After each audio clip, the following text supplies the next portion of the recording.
পেঁয়াজ রসুন এমনকি কোনো রকম সস ছাড়াই সম্পূর্ণ নিরামিষ ফুলকপি পকোড়া কিভাবে বানালে সবচেয়ে বেশি স্বাদ হবে, আজকে সেই রেসিপি তোমাদের সাথে শেয়ার করব। সাথে ফুলকপি পকোড়া বানানো দুরকম পদ্ধতিও তোমাদের সাথে শেয়ার করব।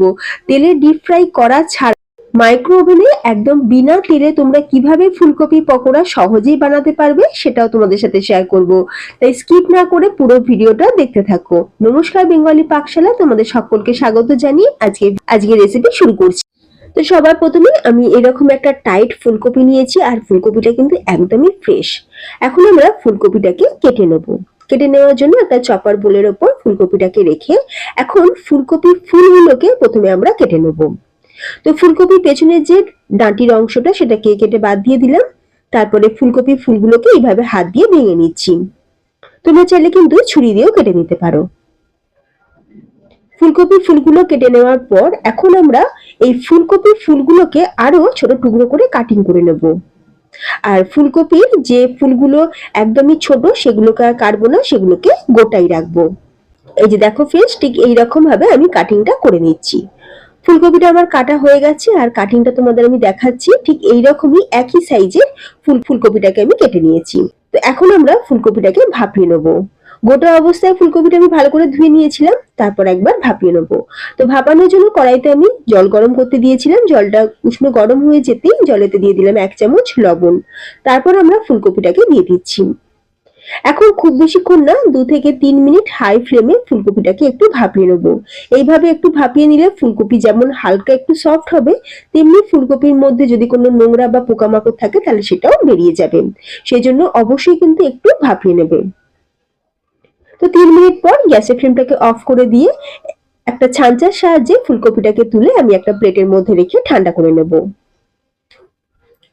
এরপর আমরা মশলাটা রেডি করব।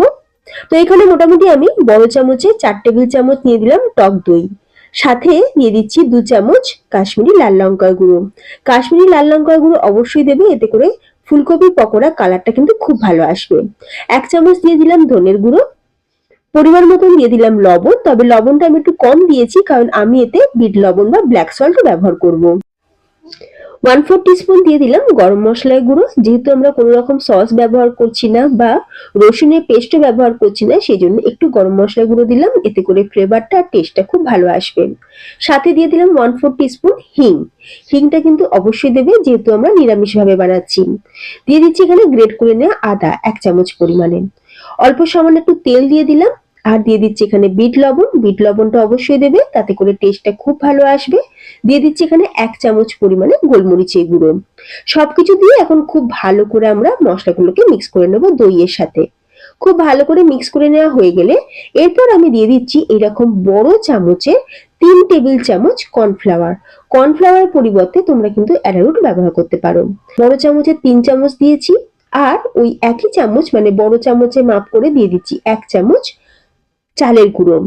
যেহেতু বাড়িতে পিঠেপুলি হয়েছে, চালের গুঁড়ো কিন্তু এখন সবার বাড়িতেই মোটামুটি রয়েছে, তাই চালের গুঁড়ো দিয়ে দিলাম 1 চামচ পরিমাণে। এবার অল্প অল্প করে জল দিয়ে একটা ঘন ব্যাটার রেডি করব।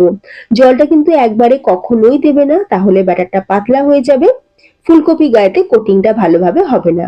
অল্প অল্প করে জল দিয়ে এইরকম ঘন একটা ব্যাটার রেডি করে নিলাম। অন্যদিকে দেখো ফুলকপিটাও বেশ ঠান্ডা হয়ে গেছে। এখন ফুলকপিগুলোকে মশলার সাথে খুব ভালো করে মাখিয়ে নেব। এই কাজটা কিন্তু একটু ধৈর্য নিয়ে করতে হবে, হালকা হাতে মাখাতে হবে যাতে ফুলকপিগুলো ভেঙে না যায়। যেহেতু আমরা হালকা বয়েল করেছি, ফুলকপি কিন্তু হালকা সফটও আছে, সেই জন্য হালকা হাতে একটু ফুলকপিটাকে ভালো করে মশলার সাথে মিক্স করে নিলাম। চাপা দিয়ে রেখে দিচ্ছি 10 মিনিটের জন্য। অন্যদিকে আমরা মাইক্রোওভেনটাকে প্রিহিট করে দিচ্ছি। মাইক্রোওভেনে কনভেকশন মোডে 5 মিনিট আমি মাইক্রোওভেনটাকে প্রিহিট করতে রেখে দিলাম। তারপর এরকম একটা মাইক্রোওভেনের ট্রে নিয়েছি, তার উপরে একটা বাটার পেপার রেখে অল্প সামান্য একটুখানি তেল খুব ভালো করে মাখিয়ে নিলাম। এরপর ফুলকপি একটা একটা করে ফুল নিয়ে আমরা এই ট্রের উপর বসিয়ে দেব। বন্ধুরা, তোমরা এইভাবে একবার ফুলকপি পকোড়া খেয়ে দেখো। যারা তেল ছাড়া রান্না খাও বা পছন্দ করো, বা যারা ভীষণই হেলথ কনসিয়াস, তাদের জন্য কিন্তু পারফেক্ট রেসিপি। কারণ অনেকেই কিন্তু তেল খায় না, তাদের জন্য বলবো তোমরা কিন্তু ফুলকপির পকোড়া অবশ্যই একবার মাইক্রোওভেনে বানিয়ে দেখো। ওপর থেকে অল্প সামান্য একটু তেল আমি ব্রাশ করে দিচ্ছি। এবার আমরা ট্রেটা মাইক্রো ওভেনে দিয়ে দিলাম। দিয়ে এখন আমরা মাইক্রো ওভেনের দরজাটা বন্ধ করে এখন মাইক্রো ওভেনের কনভেকশন মোডে মানে 160 ডিগ্রি টেম্পারেচারে আমি এটাকে দিয়ে দিচ্ছি 20 মিনিটের জন্য। যতক্ষণ মাইক্রো ওভেনে ফুলকপি পকোড়া হতে থাক, অন্যদিকে আমরা পকোড়াগুলোকে তেলেতেও ফ্রাই করে দিচ্ছি। তো এখানে আমি কড়াইতে বেশ খানিকটা সাদা তেল গরম করে নিয়ে এখন একটা একটা করে ফুলকপি আমরা তেলের মধ্যে দিয়ে দিলাম। গ্যাসের টেম্পারেচার কিন্তু অবশ্যই মিডিয়ামে রাখি। আর ফুলকপি পকোড়াগুলো তেলে দেওয়ার সাথে সাথে কিন্তু একদম নাড়াচাড়া করবে না, তাহলে ভেঙে যাবে। 2 থেকে 3 মিনিট একটা সাইড হওয়ার পরই কিন্তু পকোড়াগুলোকে উল্টে পাল্টে ভেজে নেবেন।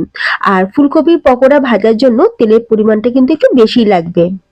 ফুলকপির পকোড়াগুলো কিন্তু আমার ভাজা হয়ে গেল, তুলে রেখে দিচ্ছি। তো তোমরা দেখতেই পেলে দুরকম ভাবেই কিন্তু আমি তোমাদের সামনে বানিয়ে দেখালাম ফুলকপির পকোড়া। এই শীতের সিজনে ফুলকপির পকোড়া তোমরা একবার এইভাবে বানিয়ে খেয়ে দেখো। সম্পূর্ণ নিরামিষ, যারা পেঁয়াজ রসুন খাও না তারা কিন্তু একবার এইভাবে বানিয়ে খেতে পারো। খেতে কিন্তু ভীষণই টেস্টি হয়, যেমন মুচমুচে তেমনি টেস্টি। আর এই যে দেখো মাইক্রোওভেন থেকে আমি বার করে নিয়েছি, নিয়ে তোমাদের দেখাচ্ছি। তো তোমরা দেখতেই পেলে কত সহজেই কিন্তু তৈরি হয়ে গেল আমাদের দারুণ স্বাদের ফুলকপির পকোড়া। এই রকম ফুলকপির পকোড়া থাকলে সন্ধেবেলা চায়ের সাথে হোক বা একটু সসের সাথে খেতে কিন্তু দারুণ লাগবে। আর এই রকমই সহজ আর নিরামিষ রেসিপি পেতে অবশ্যই বেঙ্গলি পাকশালা চ্যানেলটি সাবস্ক্রাইব করে পাশে থেকো। তাহলে ভিডিওটা এখানেই শেষ করলাম। ধন্যবাদ।